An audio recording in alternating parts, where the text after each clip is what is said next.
বনে একদিন একটা বড় গাছে একটা কাক বসেছিল। গাছের নিচে কাঠবিড়ালি বাদাম কুড়িয়ে নিজের গর্তে জমাচ্ছিল। কাক কাঠবিড়ালিকে দেখে হেসছে আর বলছে, এত কষ্ট করে বাদাম জমাচ্ছে কেন? আমি তো শীতে গিয়ে গ্রাম থেকে বাদাম আনবো। কাঠবিড়ালি মাথা নাড়ালো আর বলল, শান্তভাবে বলল, বন্ধু, ভবিষ্যতের জন্য প্রস্তুতি নিলেই বিপদে বাঁচা যায়। তারপরে কিছুদিন পরে শীত পড়ে গেল। পাতাহীন গাছের খাবার নেই। গ্রামের মানুষ সব জানলা দরজা বন্ধ করে রেখেছে। কাক খাবার খুঁজতে খুঁজতে হতাশ হয়ে পড়ল, প্রায় অজ্ঞান হয়ে যাচ্ছিল। তখন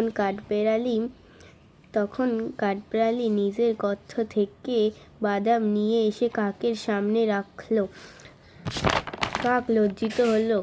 কাক বলল, বন্ধু, আমি তোমার পরিশ্রম নিয়ে হাসতাম, আজ বুঝলাম কে বেশি বুদ্ধিমান।